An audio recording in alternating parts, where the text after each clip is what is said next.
Não consigo ver se já está a gravar.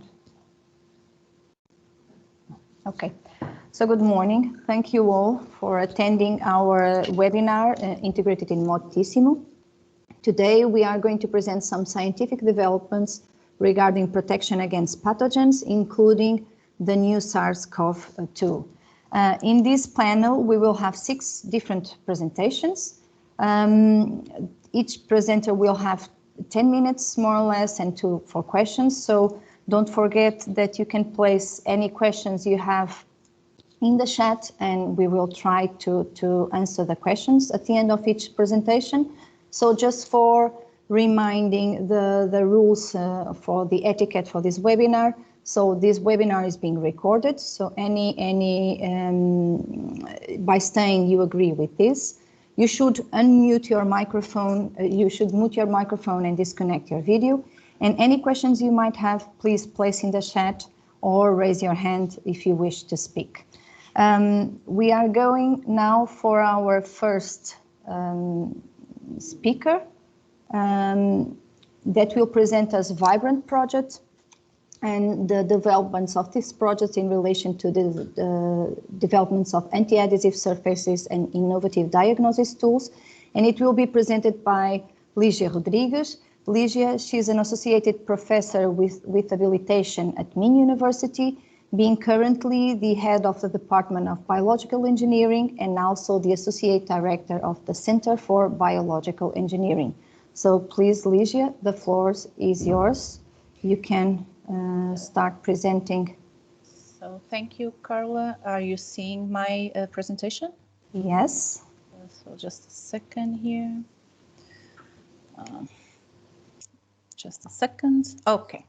So good morning, everyone. Thank you to the organization for the invitation and the opportunity to present the Vibrant project.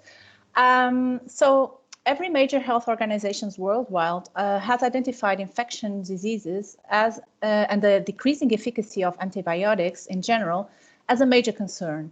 So the classical antimicrobial therapy is failing, as we know, and deadly viruses, they are emerging or re-emerging. And actually experts, they agree that new and rapid diagnosis and new antimicrobials, they are urgently required to prevent infections and of course to lower the demand that we currently have for therapeutic treatments, reducing the use of antimicrobials and of course slowing the rise of drug resistance. So understanding the molecular basis of pathogen adhesion will lead to the development of novel anti-adhesion strategies and new diagnostic tools. And we know that adhesion, it's at the heart of virulence. So it's the first step and the crucial step in the infection process of pathogens. And bacteria and viruses, they adhere to either organic or inorganic surfaces. They adhere to each other. They adhere to host molecules and to host cells. And the way that they do this is using adhesins. So these adhesins, with these adhesins, they are able to colonize tissues and to cause infections, to bind to host molecules, and in the case of bacteria, to bind to each other.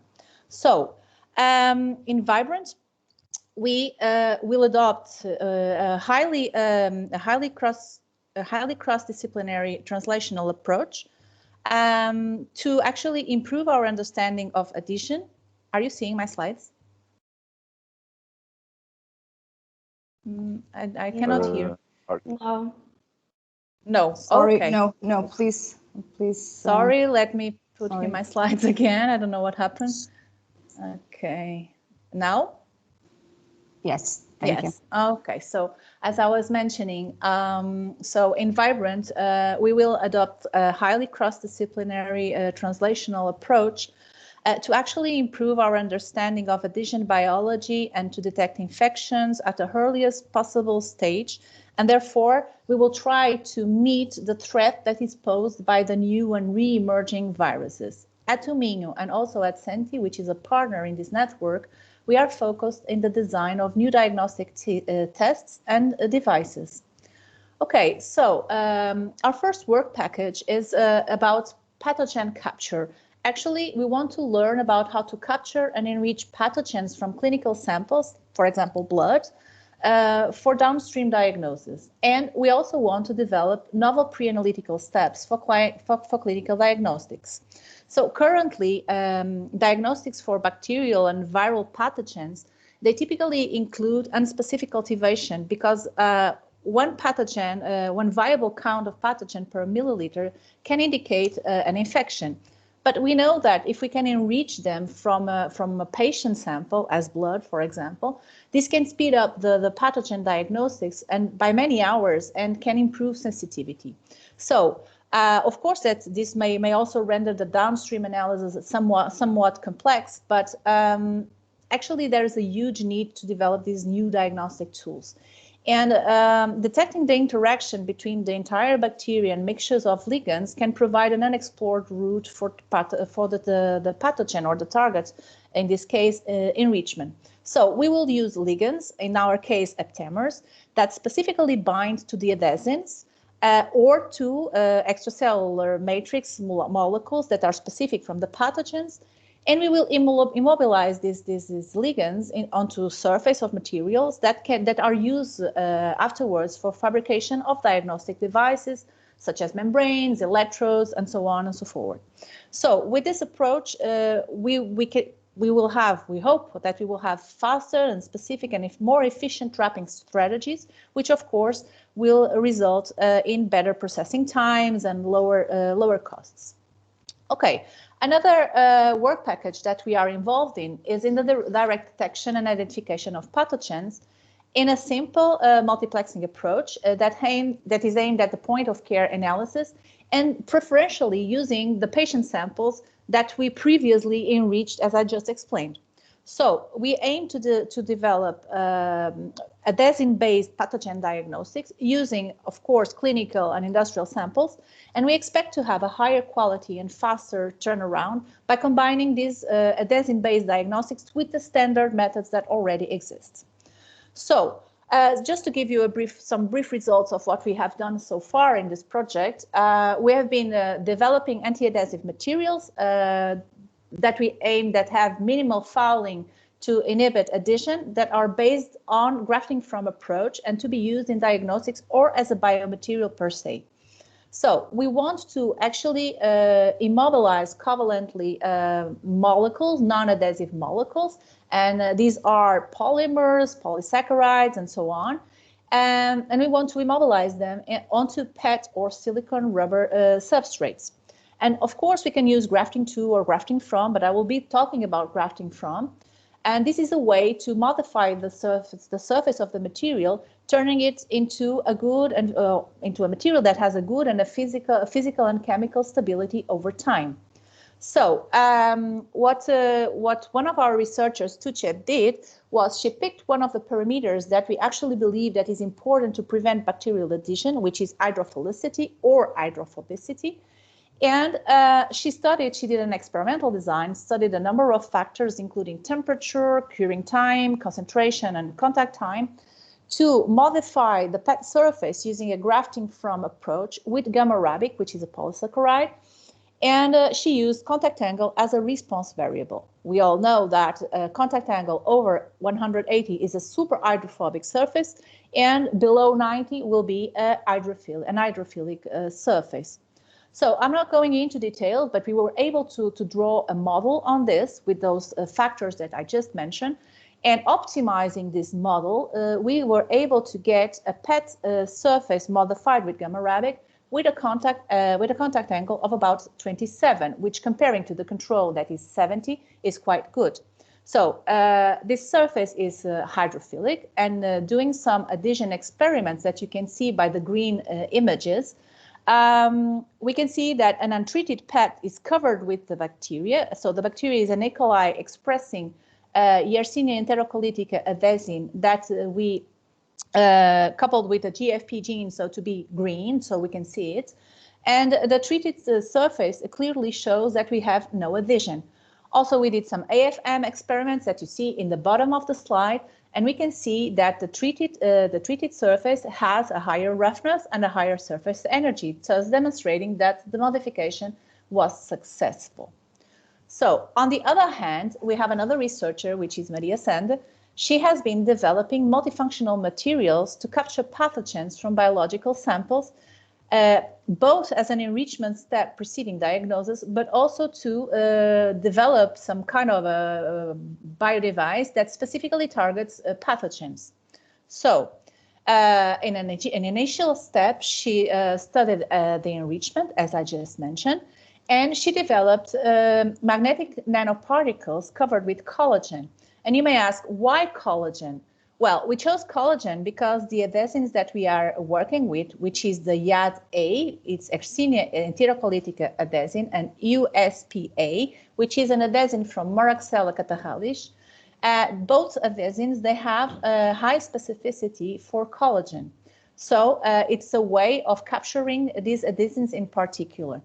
And the second step, she has been selecting aptamers, which are molecules that specifically bind to these adhesins.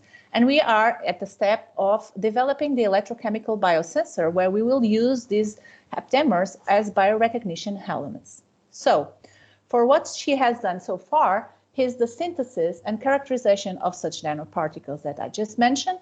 These are chemically synthesized, and these are iron oxide magnetic nanoparticles with a coating of collagen, as I mentioned. We did a characterization by FTIR and DLS just to know the parameters and to choose wisely which nanoparticles were better for our purpose. Also, as we cannot work with pathogens in our lab, we actually genetically engineered two bacteria, two E. coli bacteria, one with the YADE, so the Yersinia enterocolytica adhesin, that is green because it has a GFP gene, and another one that is red with the M. Sherry reported gene with the adhesin for Moraxella catalis. So we can distinguish between one and the other. So the bacterial capture experiments, they are quite simple. We just mix the nanoparticles with the bacteria, isolated or in co-culture. Then we recover them with a magnet, and we can culture them to count the number of bacteria that remain in the supernatant, or to watch them under the microscope. So very briefly, we were able to see on the left side of the slide by the FTIR experiments that we successfully coupled the collagen to the nanoparticles because we see the specific bands of collagen. We were able to get nanoparticles with a diameter of about 240 nanometers and a zeta potential of 182, which were adequate for our experiments. And on the right side, you can see from our, let's say, adhesion experiments. On the first row, you see the experiments done with the green bacteria, so the one expressing one of the adhesins. And you see that the bacteria are captured by the nanoparticle. And in the second row, you see the red ones. They are also being captured by the nanoparticles. So the efficiency of capture was about 50% in the case of the YADE and 68% in the case of the USPA2. The interesting part of it is that we were able, with a co-culture, to see that these particles, they capture both the bacteria. So this could be very useful to, let's say, concentrate from a biological sample these two pathogens. So wrapping up my presentation, we have been able to develop innovative adhesin-based diagnostic tools and enrichment procedures. We have been able also to get new antibacterial surfaces for infection control and diagnostics.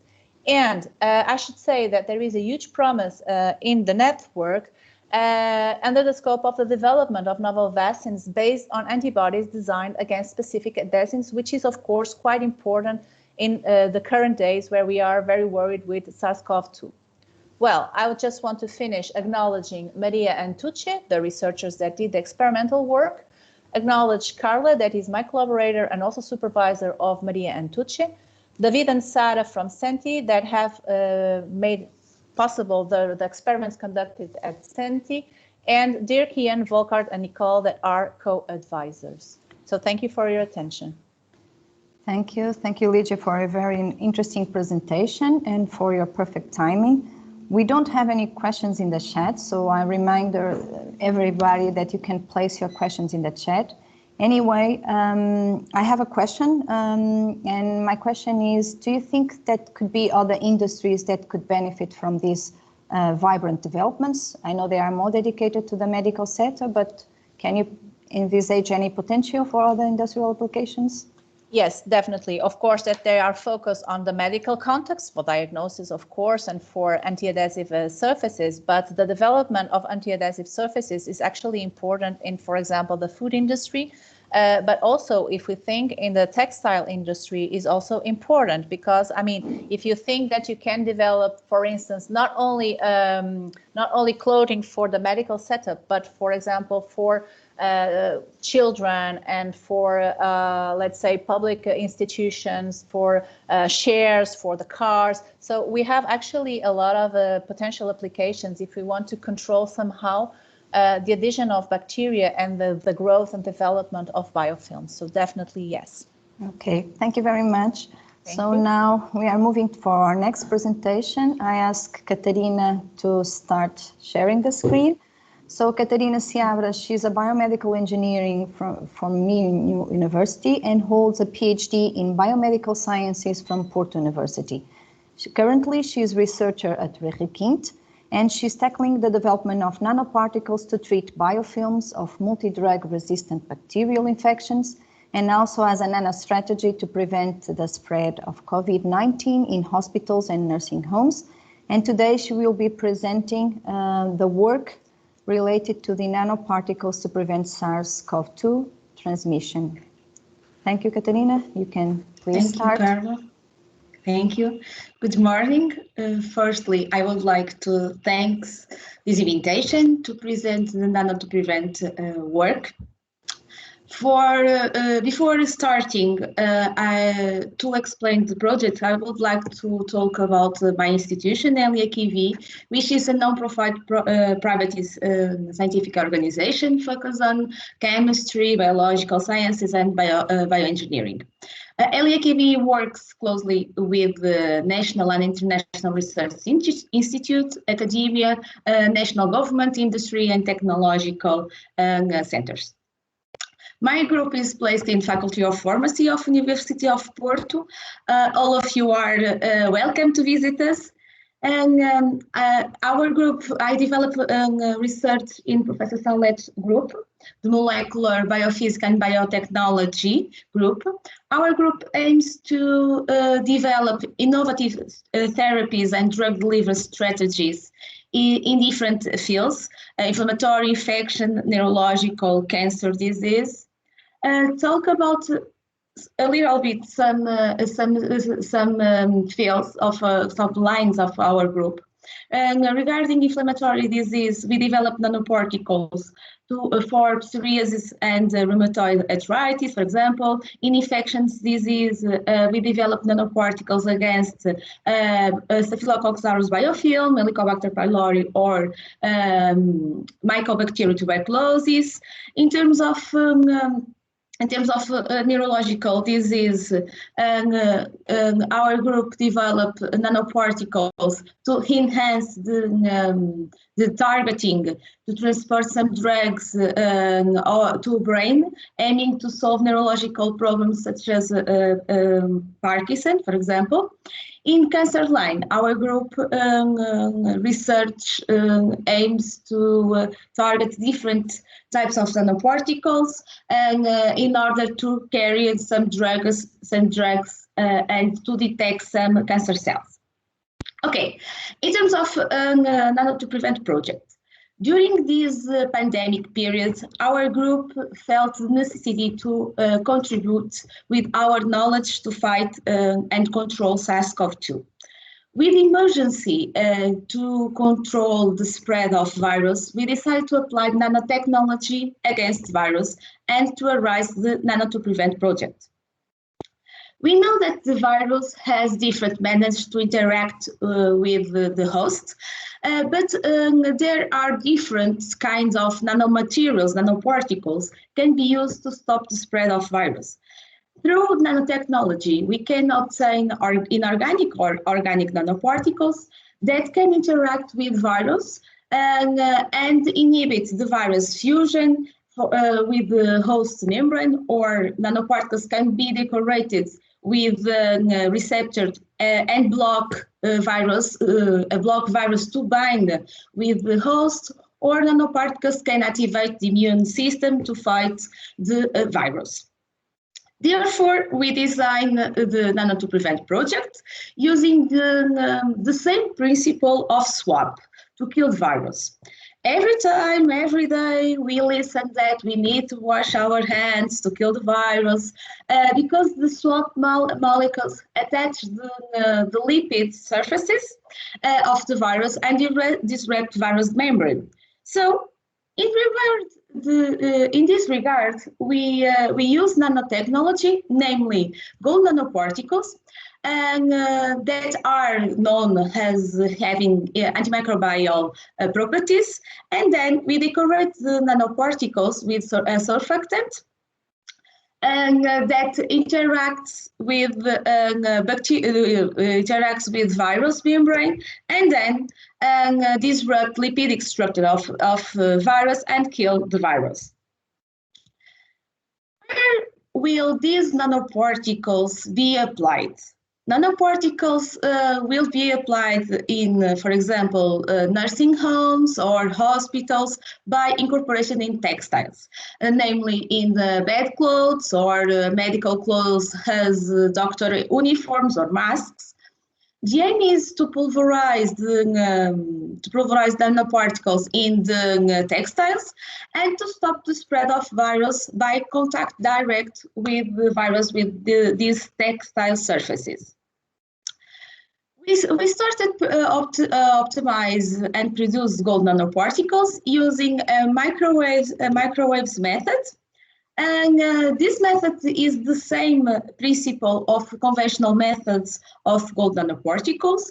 A mixture of gold solution with sodium citrate, surfactant solution is heated until boiling, and a change of colors from yellow to bright red color is observed, indicating the reduction of gold and the formation of nanoparticles. After production, we characterize the nanoparticles using nanoparticle tracking light scattering, nanosites, the same principle of dynamic light scattering. The size of nanoparticles are measured by Brownion's movement of nanoparticles that pass in front of the camera. Camera has a detector and able to measure the size, as you can see in these videos. We obtain nanoparticles around 50 nanometers, and by them we confirm that the nanoparticles have a spherical shape. The next step was the cytocompatibility evaluation used according to the international standards. We tested the keratinocyte cells and pulmonary cells and observed that nanoparticles are safe to skin and lung cells at concentration of 35 billions of nanoparticles in direct contact with cells. Then we evaluate the nanoparticles efficiency. We use a mimetic model of SARS-CoV-2 and a bacteriophage.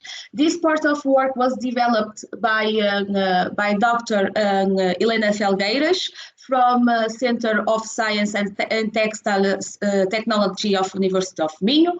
And we demonstrate that the nanoparticles can kill the virus model at different concentration. And we move on, and the next step was the incorporation of nanoparticles in textile samples. We performed this part by exhaustion at 30 Celsius degrees in collaboration with Dr. Carla Silva from CITEB. And this part of the work is ongoing, but I present you the first preliminary results that suggest that nanoparticles seems to be incorporated in textile samples. And by color coordinates, we observe that a change of colors from the white to samples have a light pink color. I would like to, tomorrow we are going to perform the scanning electron microscopy analysis, and in order to observe nanoparticles in fibers of textile. And I would like to share a curiosity, and now scientific experiment, but once I produce nanoparticles and I have a spill of nanoparticles in my lab coat. I wash my lab coat several times. I use bleach, and the light pink spots remain in my lab coat. So this incident suggests that nanoparticles can maintain in textile can maintain in textile. In summer, we demonstrate that we obtain our nanoparticles, and these nanoparticles can be able. Then these nanoparticles are safe to skin and lung cells, and are able to kill the SARS-CoV-2 model, and seems to be incorporated in textile. We know that we need to validate the efficiency of nanoparticles after incorporation in textile, but our results suggest that this strategy is innovative, efficient to stop the spread of virus in nursing home and the hospital. Finally, I would like to thank all members involved in this work, LIAKV researchers, and in special Dr. Helena Felgueiras and Dr. Carlos Silva, and for the collaboration. For me, it was a pleasure to work with them, and FCT for financial support. Thank you, all of you. Thank you, Katarina, and thank you for your perfect timing. So we have one question from the audience. So regarding this application, if you think it could be used by common people in their houses, and if this would be affordable, so the nanoparticles are safe, but in terms of cost, if this can be a barrier for the implementation of this this solution in a more broad application. Yes. In terms of cost of these nanoparticles, it's very, very cheap to produce these nanoparticles. We can obtain, as you can see, with a small, the higher amount nanoparticles, we have perfect effect, and these nanoparticles are not toxic to cells. So, we can produce a higher amount of nanoparticles, and we can use this strategy, for example, in another application, in terms of resistant bacteria, for example, because the same principle is a detergent to solubilize, permeabilize the membrane of virus or bacteria, and can be used to avoid the spread of the other pathogens. So we can use it in other applications. Okay, thank you very much. So now we are moving to the next presentation. And the next presentation will be from Filipa Costa. If you could start sharing your screen. So Filipa has a degree in biochemistry and a master degree in molecular biology, biotechnology, and bioentrepreneurship in plants from University.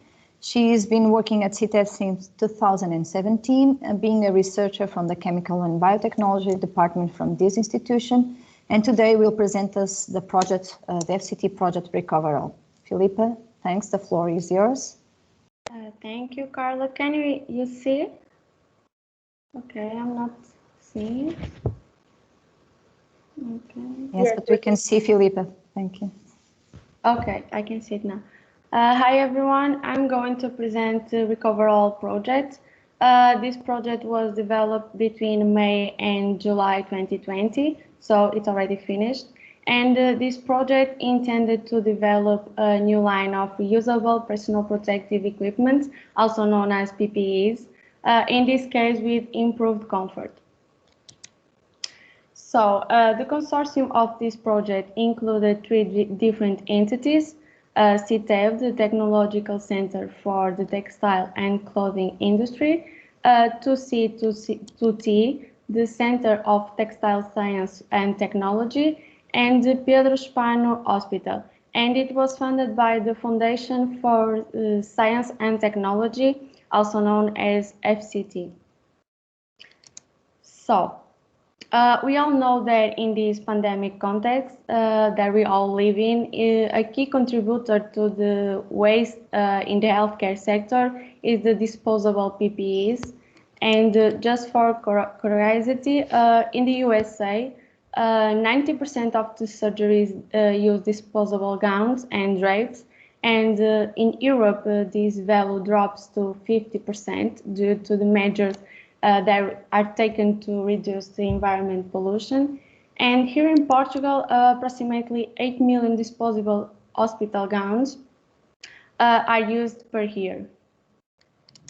So, as I said before, due to this pandemic with COVID-19, there was a massive demand for the PPE, which resulted in a significant increased amount of the incinerated hospital waste.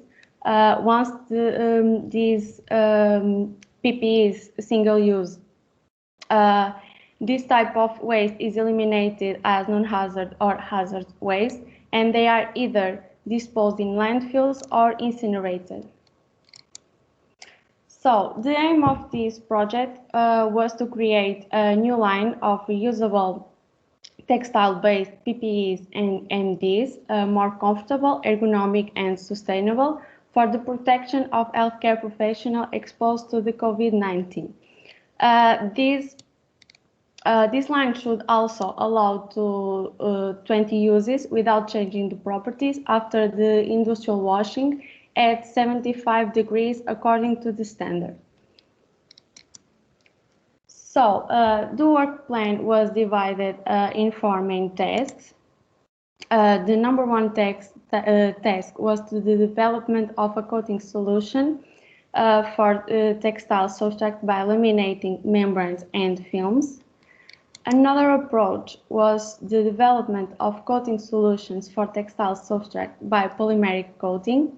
And activity 3 include the development of ergonomics PPEs and MDs and validation after several industrial washing cycles.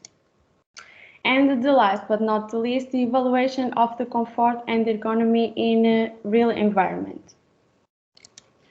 So, in this project, we followed 2 different approaches. For the development of coating solutions by laminating membranes and films, we applied hot melt technology for the lamination with waterproof and breathable membranes. And regarding to the polymeric coating, we applied water-based paste and foams by knife coating technology. So, about the textile material that we used, we preferred natural substrate as cotton and lyocell in detriment of fossil-based textile substrate. Once this substrate has some advantage as the elevated breathability, the ergonomy, and also the comfort. And one really important factor here is the sustainability. Once this type of fibers are more sustainable, which means they will have a lower environmental impact. So here we used breathable and waterproof membranes, highly resistant to washing and with mechanical resistance, comfortable and capable of keep their performance after several washing cycles. Here we used the polyester and PU membranes. And the water-based coating formulations that we use was polyurethane and the polyacrylate stable foam and PVC paste. And the results show that the most promising results were obtained when we applied the membranes. And here we can see the most promising results. We called it material A and material B. Both are substrate lyocell. One of them is laminated with polyester and another one with polyurethane. And as you can see, after 20 industrial cycles, material B showed really good performance. And as you can see in the image, it still with a good aspect. Material A, we can see it has a more damaged aspect and the membrane really was damaged after 20 industrial washing cycles. And here, just to speed up the validation process, we did some preliminary tests. We put some boiling water in a container, and then we put the substrate covering the container, and with the mirror we could see if the water vapor was able to pass through the material, and that way we could see the breathability, if it was good or not. So with these two materials, then 2C, 2T did some validation tests, and they were validating the prevention of the permeation of a bacteriophage that contained genome of a ribonucleic acid and capsid arrangement similar to SARS-CoV-2. And here they used as a model virus the bacteriophage MS2, and the host was E. coli. What about the fabrics? They used also the material A and B. The test they did was the culture agar permeation test, the filter holder permeation test. They did again the agar permeation test, but now with some pressure applied, and the host contact killing. Here, the results show that both material A and B are able to prevent the permeation of the virus, even when applying some pressure. And material B was also able to prevent the permeation after 25 washing cycles. So here we have the prototypes with both materials A and material B. We can see that they have different designs, and we can see here in the photo of material B that they are seam sealed to prevent the liquid penetration. Okay, as a final remarks, we can say that the medical gown with the coating fulfilled the requirements of the standards, even after 20 industrial washing cycles. Material B is also able to prevent the penetration of the virus, even after 25 washing cycles, being considered the better material. And through the validation tests that we have done, material B showed the best results in general, and this solution is radically innovative and has a high potential for implementation in the market. Well, thank you very much.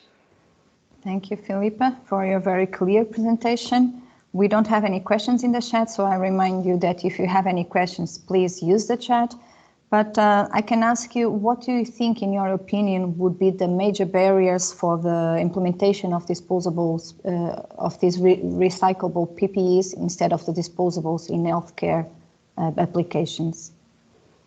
I think maybe because in this pandemic context, we have little information about this virus. So I think that medicals, I think that the professionals that are dealing with the COVID-19, I think they don't feel safe using this for now. Maybe with more investigation, we can have better results, and then they feel safe.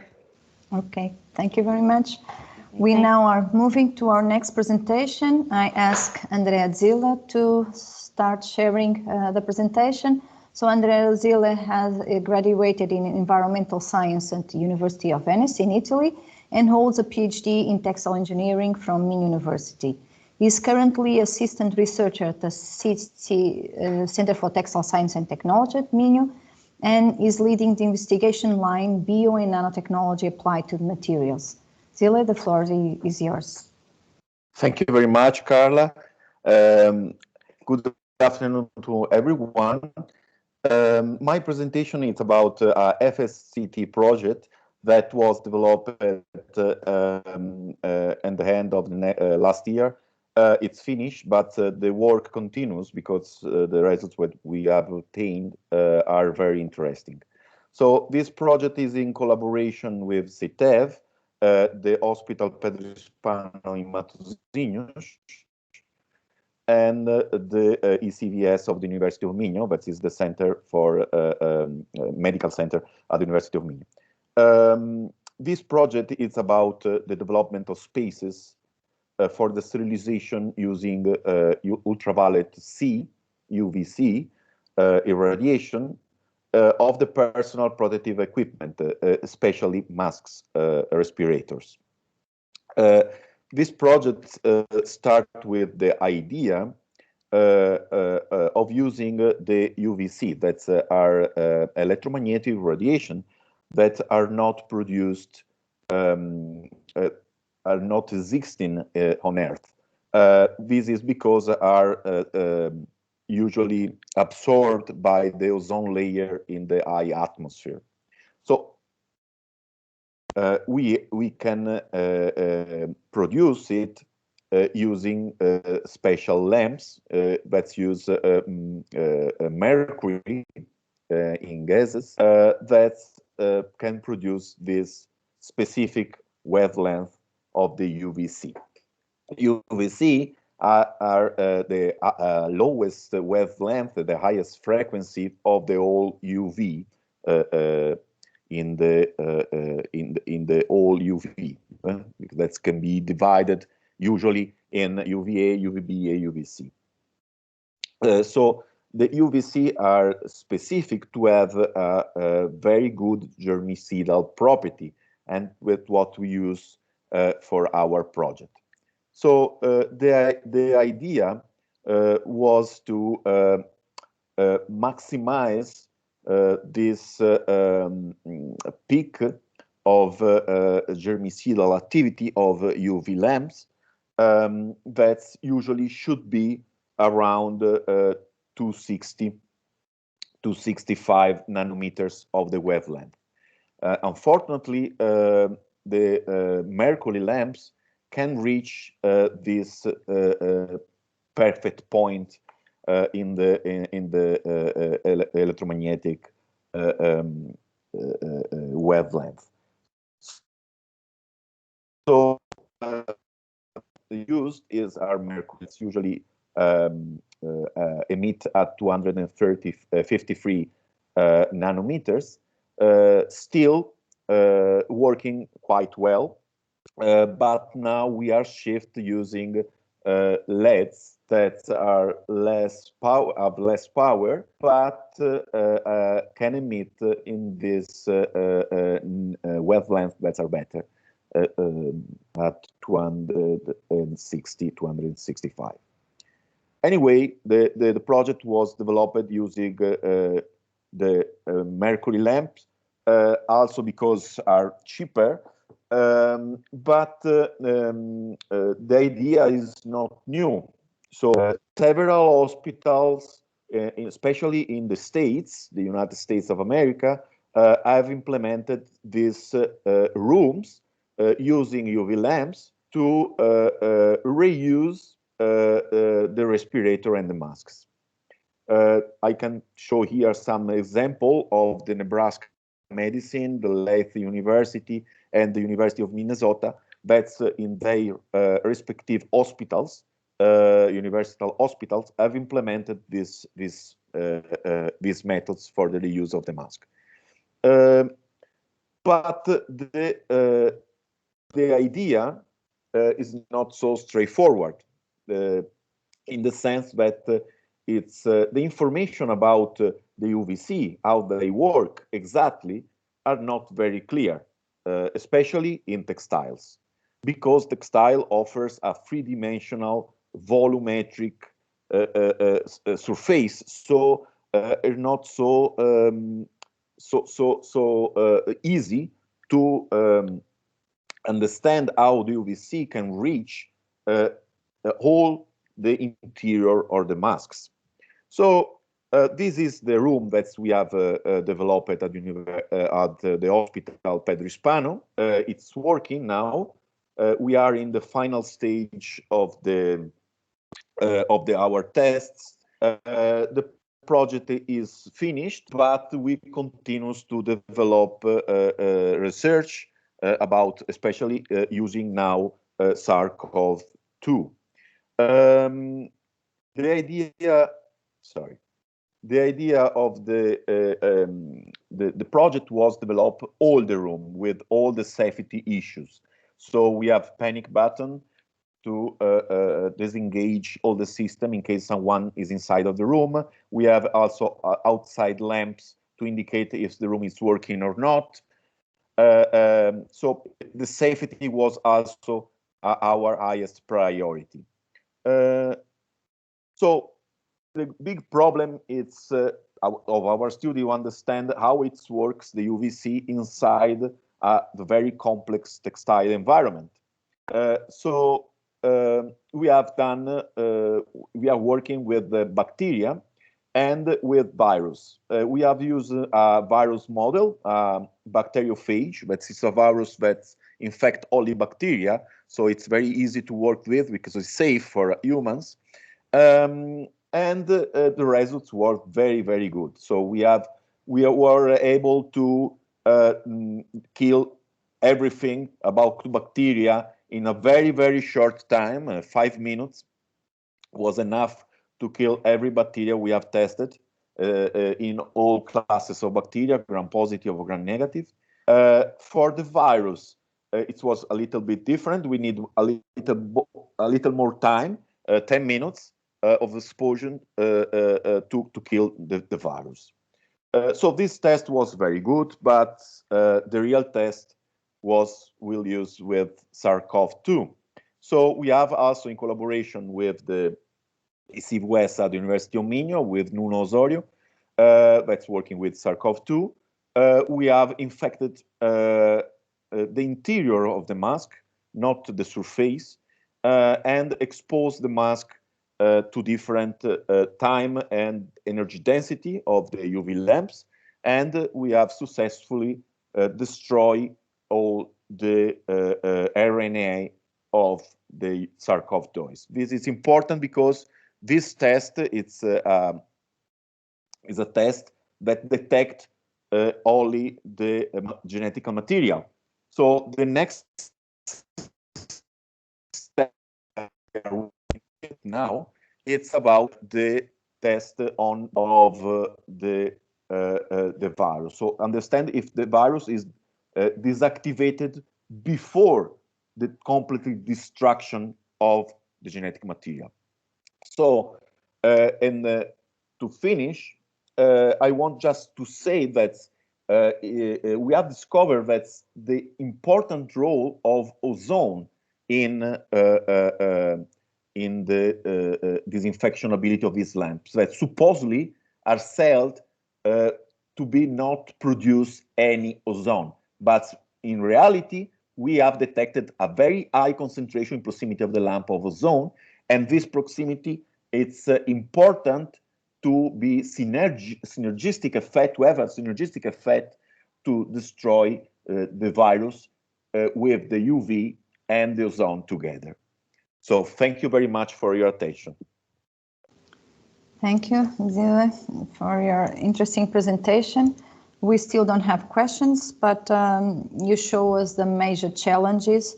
What would be, in your opinion, the major challenge that needs to be addressed in this sterilization that might have an effect on health in people? Well, the room, the safety of the room, it's very important. So we have to be very careful in not only in the exposition of UVC, but also in the ozone. And this is what's quite surprising for us, because it's supposed not to produce ozone, these lamps. But in our case, it's a good thing. So the next step also, it's important to understand that this is the part of the collaboration with CITEV. It's understand how the lab withstand the long cycles of UVC, and if the material it's not degraded it's not degraded, and it can maintain its efficiency, especially the masks. Okay, thank you very much. We are now moving to Lisbon, and I ask Ana Paula Cerro and Diana to start presentation. So Ana Paula Cerro has a PhD in chemistry, and currently she is assistant professor of the chemical engineering department at DST in Lisbon, and she's the head of biomaterials research group And during the last year, she was also worked as assistant director for the COVID-19 testing program at this institution. Diana Silva got recently her PhD, so last year, also at EST in Lisbon, in advanced materials and processing, and as work as postdoc at Biomaterials Research Group at IST. So Diana and Ana Paula, the floor is yours. Thanks, Carla. I think you are seeing my slides, right? Yes, yes. Yeah. Okay, so our project was a 6 months project funded by FCT. It just finished this week and is about the use of gamma radiation to sterilize textile-based personal protective equipment and to allow its safe reutilization. It involved, besides our group, Biomaterials Research Group in Técnico, CITEV, Instituto Universitário Egas Muniz, and also Hospital de São José. Personal protective equipment is essential for the protection of healthcare professionals and caregivers. In a pandemic situation, its use is even more critical to avoid the exposition to the infectious agents. Every day, millions of tons of PPEs are discarded, which has a high environmental impact and also represent enormous cost for the healthcare services. So the possible reuse of the PPEs would be an added value, and but it still raises several challenges. Oops. In this project, we focused on textile-based materials for the production of PPEs, namely isolation gowns, jumpsuits, and other protective clothing. The textile materials are usually a combination of natural materials and synthetic materials with different properties. When used in an hospitalar environment, they become highly contaminated with potentially infectious agents and can range bioburdens between 10 to 6 and 10 to 8 CFU per milliliter. Therefore, before being reused, the PPEs have to be previously sterilized in order to turn safe their handling, and thereafter they have to be washed. Gamma radiation can be used for textile sterilization. It results from the decay of the radioactive isotope of cobalt-60, and it's a highly energetic radiation, so it can penetrate, it has a high capacity of penetration, which means that the materials can be sterilized in sealed packages. Besides, it allows to sterilize large amounts of material at the same time, reducing the costs and time of processing. It is an environmental friendly technique since it does not leave toxic residues, and due to the large volume of material that it is possible to sterilize at the same time, it has a low cost. Técnico has the only unit of gamma radiation in the Iberian Peninsula. You can see in this photo, but there is a challenge here because polymeric materials can suffer irreversible damages due to exposition to gamma radiation. So Diana will explain you what is the objective of the work. So, hello. The aim of this work was to promote the proper reutilization of textile PPE through the use of different cycles of sterilization and washing. Different types of fabrics that are already used in PPE applications were analyzed. They were differentiated into parts, the textile and the coating. Before the sterilization step, all samples were conveniently sealed in plastic bags and were submitted to gamma radiation with a 5 kilogram 5 kilograde dose. After that, they were removed from the plastic bags and washed at 60 degrees with 1000 RPM tumbling and dried at 70 degrees for 2.5 hours. The 20 cycles were carried out, but at each 5 cycles, a predetermined number of samples were stored and characterized. Also, the original and untreated samples were stored for comparative purposes. An extensive characterization of the samples was carried out to try and evaluate any possible degradation of the materials due to these sterilization washing cycles.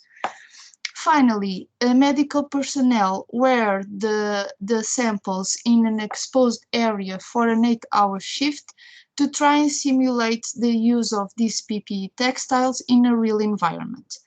2 analyses were done, the Bioburden and sterility tests. For these tests, the samples were, after use, again sterilized by gamma radiation using the same conditions.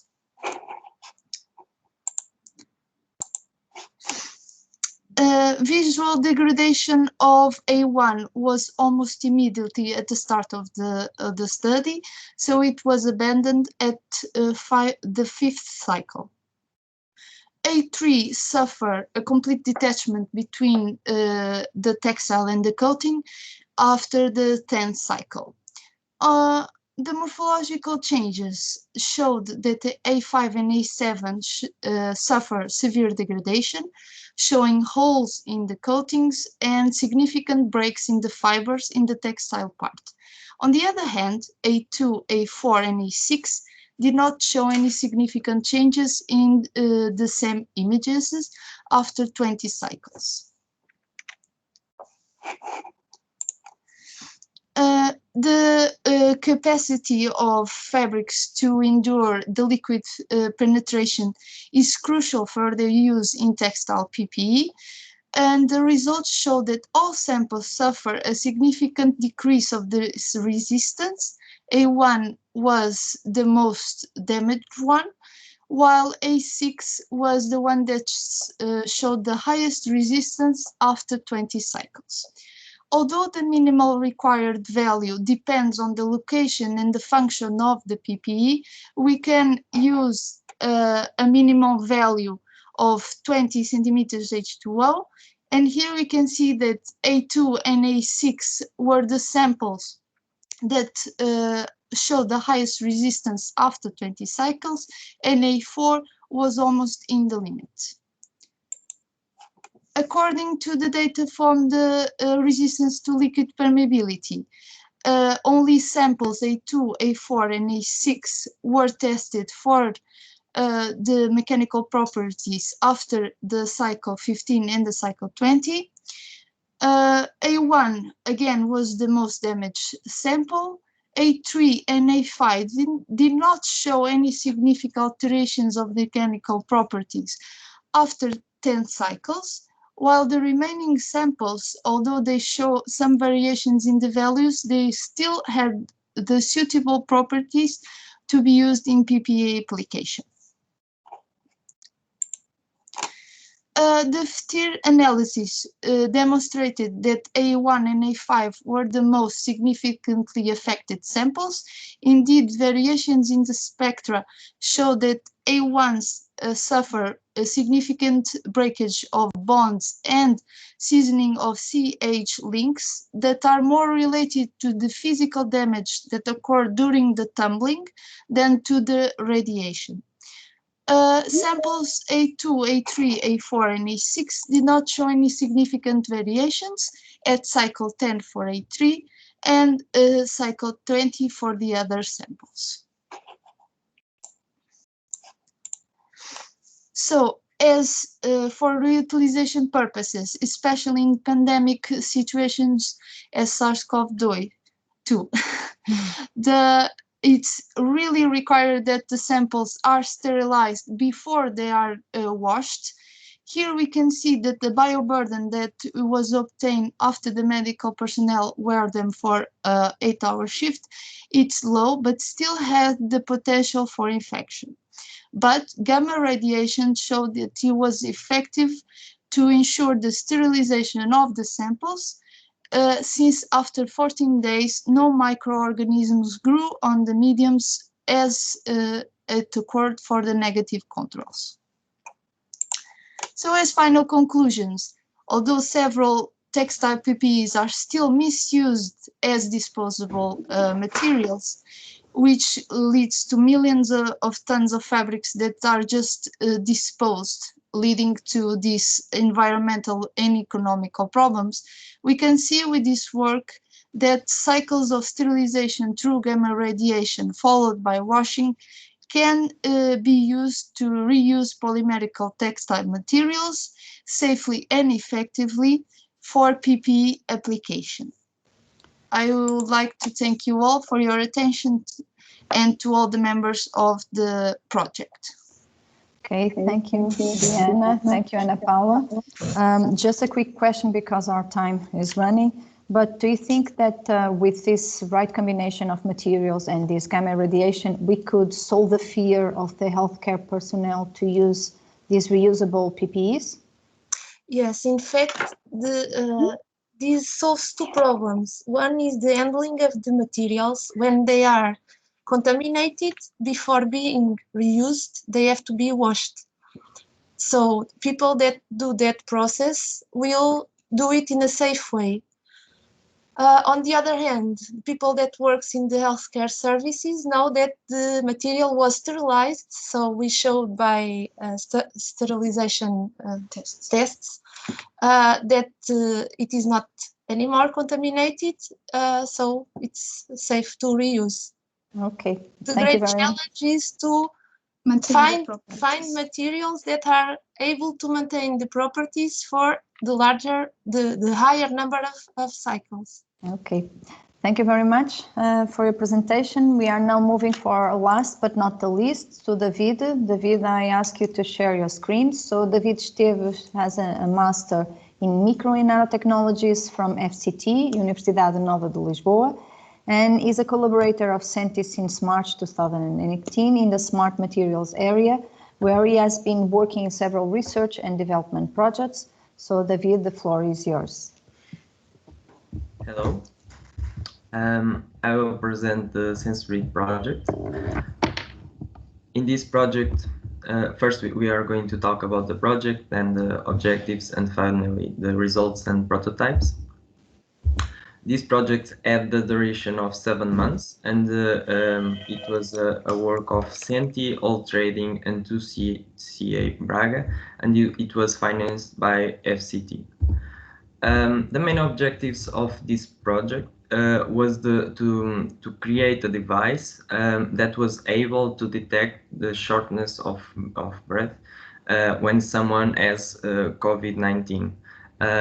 As shown in the picture, the shortness of breath is also known as tachypnea, which means that the person has a rapid respiration rate, and that's because it feels the lack of oxygen. So our device consisted in developing a system, a disposable sensor with a connector and a comfortable hardware, and the whole system should be low cost and communicate to an application the breathing history of the user. So in case it detects a change in the breathing rate, it alerts the user to a possibility of having COVID-19. As the main results, first, we developed the sensors. We did that using a printing technique called screen printing. We use paper as substrate, and we use silver ink on both sides. We also use laser cutting technology to fabricate the sensors, several sensors in a few seconds. And then we develop a specially connector just to plug and play the sensors in an easy and comfortable way to the user. So the next step was to fabricate a part to allocate the hardware and the battery, and also working in collaboration with all trading, we developed a social mask that allow us to place the sensor and the connector and stay stable during the measurements. The next step was to develop the application. In this application, we have information about COVID-19, and we also have two types of measurements. We have the voluntary measurement that allows the person to do the test whenever he wants. So he just needs to stay calm and do not talk. And we also have the automated test that do a test every 30 minutes if detects that the person is at rest. At the left, we have an example of the breathing pattern that we can take from our sensor, and our algorithm counts the number of peaks and translate that to the application. So the last step of this project was to do tests in the hospital, where our system was compared with a medical device, the IMEC-10. The tests consisted in measuring the breathing rate of the person after resting, walking, or exercising. And at the same time, our system was also being used, and it was compared the correlation between both devices. As main conclusions, since our LCC is lower than 0.9, we cannot say that our system is already ready to go to be compared with the precision of a medical device. But with these tests, we were able to show that it is possible to detect changes in the breathing rate from resting to exercising. So whenever a person has a breathing problem and his breathing rate increases, we would be able to detect that changes. As a conclusion, we are able to fabricate a portable device that can be used in working conditions, and it's not as expensive as a medical device, and can be a good technology to create warnings to the user in case of a breathing pattern change. Thank you. Okay, thank you, David, for your interesting presentation. So we haven't any question from the audience. Maybe it's because it's lunch break already, but I have just a small question for you. So in your opinion, what would be the major advantages of the system you are developing comparing with the commercial one that you've tested? So when we thought about this system was to create this a system to use at work, because at work we need to use facial masks, and since this device would allow us to do a monitorization at different times of the day, we would take the average of the day and compare it with the history of the last 2 weeks, for example. If we detect a abrupt change in the breathing rate, it could be a sign of COVID, and that was our idea. Okay. Thank you very much. So I now thank again all the panel and all the speakers we had today for presenting us the scientific developments regarding the protection against pathogen. And thank you all for being here and assisting to this presentation. So thank you and see you soon. Bye. Bye. Thank you. Bye.